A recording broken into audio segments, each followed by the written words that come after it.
కేసీఆర్ చెప్తున్నాడు, నిన్న ప్రమాణ స్వీకారం జరిగింది. కల్వకుంట్ల చంద్రశేఖరరావు గారు గజ్వేల్ ఎమ్మెల్యేగా నిన్న అసెంబ్లీకి వచ్చి ప్రమాణ స్వీకారం చేశారు. సో దానికి కొంత అట్టహాసంగా ఆడంబరంగా సో కార్యకర్తలు వాళ్ళ పార్టీ నాయకులంతా హడావుడి చేసే ప్రయత్నం అయితే చేశారు. సో ఆయన నిన్న గజ్వేల్ శాసనసభ్యుడిగా ప్రమాణం చేస్తున్న కేసీఆర్ చిత్రంలో అసెంబ్లీ కార్యదర్శి నరసింహాచార్యులు, ప్రభుత్వ విప్ అడ్లూరి లక్ష్మణ్, మంత్రి దుద్దిల్ల శ్రీధర్ బాబు, స్పీకర్ గడ్డం ప్రసాద్ కుమార్ తదితరులు. మొత్తానికి దళితున్నే ముఖ్యమంత్రి చేస్తా అట్లా ఇట్లా అని చెప్పి 10 సంవత్సరాలుగా తనే ముఖ్యమంత్రిగా ఉండి చివరికి ఒక దళితుడైన స్పీకర్ ప్రసాద్ కుమార్ గారు కింద కూర్చుంటే ఆయన నిలబడి ప్రమాణ స్వీకారం చేయాల్సిన సిచ్యువేషన్ని తెలంగాణ ప్రజలు మొత్తానికి కల్పించినారు. కాంగ్రెస్ నేతల ఉచ్చులో పడద్దు, బీఆర్ఎస్ ఎమ్మెల్యేలకు ఆ పార్టీ అధినేత కేసీఆర్ దిశానిర్దేశం. ఏమంటున్నాడంటే కాంగ్రెస్ నాయకుల ఉచ్చులో పడద్దు అంటున్నాడు. కానీ ఈయన పోయినసారి 10 సంవత్సరాలుగా చేసిన పని ఏంది? కాంగ్రెస్ వాళ్ళని కొన్నాడు, టీడీపీ వాళ్ళని కొన్నాడు, బీఎస్పీ నుంచి గెలిచిన వాళ్ళని కొన్నాడు, హోల్సేల్గా మార్కెట్లో సరుకులు కొన్నట్టు కొన్నాడు, అంగట్లో సంతలో సరుకులు కొన్నట్టు కొన్నాడు. ఇంకా మనం మాట్లాడాలంటే బురదలో బొరలాడే పందులను కొన్నట్టు కొన్నాడు. ఇంకా అమ్ముడు పోయినాడు పంది కంటే అంతకంటే హీనం. సో ఇప్పుడేమంటున్నాడు, కాంగ్రెస్ ఉచ్చులో పడొద్దు అని చెప్తున్నాడు. అంటే అమ్ముడు పోవద్దు అని చెప్తున్నాడు. మీ వ్యక్తిత్వాన్ని దెబ్బతీసే కుట్ర జరుగుతోంది.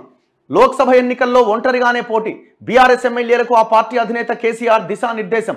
ప్రజల్లో ఉండి వారి పక్షాన పోరాడాలి అని పిలుపు. పోరాటం గురించి వీళ్ళకి చెప్పాలి బాగా. ఒక్కొక్క ఆయన 100 కోట్లు 1000 కోట్లు వెనకేసుకొని ఇప్పుడు పోరాటం చేయమంటే వాళ్ళు ఏడా అరవమంటే అరుస్తారు. తెలంగాణ భవన్లో లేకపోతే ఇంకో దగ్గరనో కూర్చొని మీటింగ్ పెట్టి అరవమంటే దాంట్లో ఫస్ట్ వీళ్ళేడా ప్రజల పక్షాన పోరాటం చేస్తారు. ఎట్టి పరిస్థితుల్లోనూ కాంగ్రెస్ ఉచ్చులో పడొద్దని బీఆర్ఎస్ ఎమ్మెల్యేలను ఉద్దేశించి ఆ పార్టీ అధినేత మాజీ సీఎం కేసీఆర్ హెచ్చరించినట్టుగా తెలిసింది.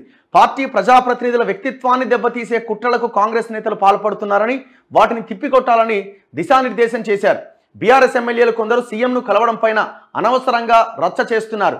మీరు మంచి ఉద్దేశంతో కలిసినా బదనాం చేయడానికి ప్రయత్నిస్తున్నారు. ఈ విషయంలో జాగ్రత్తగా ఉండండి. నియోజకవర్గాల అభివృద్ధి కోసం మంత్రులకు వినతి పత్రాలు ఇవ్వండి, అది ప్రజల సమక్షంలోనే ఇవ్వండి అని అధినేత సూచించారు. చూడండి ఎంత గొప్ప మార్పో. ఇది మార్పు కాదు, సినిమా కనిపిస్తున్నది. ఇప్పుడు ఏమంటుండు, నియోజకవర్గాల్లో మంత్రులు వచ్చినప్పుడు మంత్రులకు వినతి పత్రాలు ఇవ్వండి అంటుండు. ఒక్క మంత్రి అన్న ఇక్కడ కూర్చున్నాడు ఒక్క రిక్వెస్ట్ అయినా తీసుకున్నారా? నువ్వు ఒక్కసారైనా కనీసం ఇక్కడ కూర్చున్న మంత్రులని, అంటే మాజీ మంత్రులని, వాళ్ళు మంత్రులుగా ఉన్నప్పుడు వాళ్ళని కలిసినవా? అపాయింట్మెంట్ కోసం నీ గేటు ముందు, నీ గడి ముందు నిలబడి అడుక్కోవాల్సిన దుస్థితి ఏర్పడ్డది కదా. గంటలు కూర్చొని తిరిగి వెనక్కి వెళ్ళాల్సిన పరిస్థితి వచ్చింది కదా. ఇప్పుడు ఈయన అంటుండు, ఇప్పుడున్న ఎమ్మెల్యేలని మంత్రులని వెళ్ళి కలవండి, వినతి పత్రాలు ఇవ్వండి, ప్రజల పక్షాన పోరాటం చేయండి అంటుండు. తెలంగాణను సాధించి స్వరాష్ట్రాన్ని అనతి కాలంలో ప్రగతి పదంలో నడిపించి దేశానికి ఆదర్శంగా నిలిపిన ఘనత బీఆర్ఎస్దే అని ఉద్ఘాటించారట. గురువారం నందీనగర్లోని తన నివాసంలో బీఆర్ఎస్ ఎమ్మెల్యేలతో కేసీఆర్ సమావేశమయ్యారు. రాబోయే పార్లమెంట్ ఎన్నికల్లో అత్యధిక స్థానాలు గెలిచేందుకు అనుసరించాల్సిన వ్యూహాలు, కార్యాచరణ గురించి వారికి దిశానిర్దేశం చేశారు. త్వరలో జరగబోతున్న అసెంబ్లీ బడ్జెట్ సమావేశాల్లో అనుసరించాల్సిన విధానాలపైన కూడా చర్చించారు. ఈ సందర్భంగా పార్టీ నేతలకు కేసీఆర్ పలు అంశాలపైన స్పష్టత ఇచ్చినట్టు తెలిసింది. విశ్వసనీయ సమాచారం ప్రకారం శ్రేణులను కాపాడుకోవాలి, ఎందుకంటే అంత జారిపోతుంది. ఎందుకంటే ఆ మున్సిపల్ చైర్పర్సన్లు వాళ్ళ మీద అవిశ్వాసాలు, ఈ కథ అంతా నడుస్తుంది. శ్రేణులను కాపాడుకోండి అని చెప్తున్నాడు. ఎవరు ఉండే వీలు లేదు. ఇప్పుడు రేపు ఎంపీ ఎలక్షన్ల తర్వాత అసలే ఉండదు. ఇక మీరు చూడండి, ఇప్పుడు ఇక్కడ ఏమంటుండు ఈయన, సీఎంను కలవడం పైన కొంత రచ్చ చేస్తున్నారు, దీన్ని జాగ్రత్త అని చెప్తున్నాడు. అసలు నువ్వు చెప్పాల్సింది ఏంటంటే, నీకు చెప్పే పోయిరా నీకు చెప్పకుండా పోయిరా అన్న విషయం చెప్పాలి ఫస్ట్. వాళ్ళు నీకు చెప్పే వెళ్ళి ముఖ్యమంత్రి రేవంత్ రెడ్డిని కలిసిరా, లేకపోతే వాళ్ళంతా వాళ్ళే వెళ్ళి కలిసిరా? బీఆర్ఎస్ బీజేపీ బి టీం కాదు. లోక్సభ ఎన్నికల్లో ఒంటరిగానే పోటీ చేస్తున్నాం. బీఆర్ఎస్ బీజేపీకి బి టీం కాదు. దీనిపై చర్చ అనవసరం. తప్పుడు ప్రచారం నమ్మకండి. పార్టీకంటూ ఒక విధానం ఉన్నది.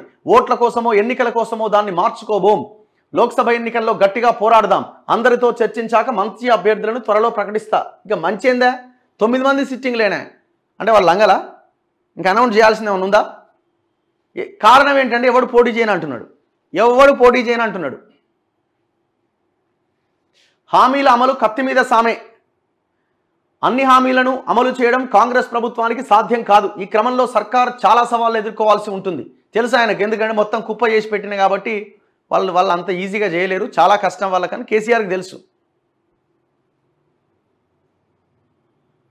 కేంద్రం మన హయాంలోనే రాష్ట్రానికి ఆర్థిక సహాయం అందించలేదు. ప్రస్తుత ప్రభుత్వానికి అందిస్తుందన్న నమ్మకం లేదు. రైతు రుణమాఫీకి 36,000 కోట్ల అవసరం. బ్యాంకు రుణాలు తెచ్చి అమలు చేయాలని కాంగ్రెస్ సర్కార్ యోచిస్తోంది. అలా చేయొద్దని ఆర్బీఐ ఇప్పటికే స్పష్టం చేసింది. ఈ విషయం తెలిసి కూడా రేవంత్ రెడ్డి ప్రజలను తప్పుదోవ పట్టిస్తున్నారు. ఈ నేపథ్యంలో పాలకులకు రానున్న రోజుల్లో అన్ని రకాలుగా ఇబ్బందులు ఎదురవుతున్నాయి. ఇప్పుడు నువ్వు నిన్న ప్రమాణ స్వీకారం చేసినావు కదా, మీడియా ముందుకు రావచ్చుగా, మీడియా ముందుకు వచ్చి ఓపెన్గా మాట్లాడవచ్చు. ఇంతవరకు కేసీఆర్ ఓడిపోయిన తర్వాత పబ్లిక్ని అడ్రస్ చేస్తూ ఒక ప్రెస్ మీట్ పెట్టిండా? వై? ఎందుకు పెట్టలే? విశ్వసనీయ వర్గాల సమాచారం ఈ లీకులు ఇచ్చి పబ్బం గడుపుకోవడం ఏంది? నువ్వు ఇంతవరకు మీడియా ముందుకే రావైతివి, మీడియాని కూడా అడ్రస్ చేయ. నువ్వు కనీసం ప్రజలకి 10 సంవత్సరాలు నిన్ను ముఖ్యమంత్రిని చేసి పీఠం మీద కూర్చోబెడితే, అంత అద్భుతమైన అవకాశాన్ని కల్పిస్తే ప్రజల్ని కనీసం అడ్రస్ చేయాల్సిన అవసరం లేదా? ఆలోచించాలి కేసీఆర్ గారు. మీరు వీళ్ళు ఎట్లుంటుందంటే వీళ్ళది జనాన్నే తప్పు పడతారు. ఇప్పుడు ఆయన కొడుకు అదే కదా మొన్నటిదాకా, అంటే జనాలే తప్పు చేసిరు, మనం ఏం చేసినాం, నేను ఇంట్లో కూర్చుంటాను, ఇంట్లోనే కూర్చుంటా, జనాలు ఎవరు పట్టించుకుంటున్నారు? అసలు ఈయనని ఎవడన్నా పట్టించుకుంటుండా? నందీనగర్లో ఉంటే జనం తండోపతండాలకు వచ్చి పరామర్శిస్తారు అనుకొని ఇక్కడ నందీనగర్లో రెడీ చేసుకుండి ఇల్లు, ఒక్కడన్నా అడిగిపోతట్టు.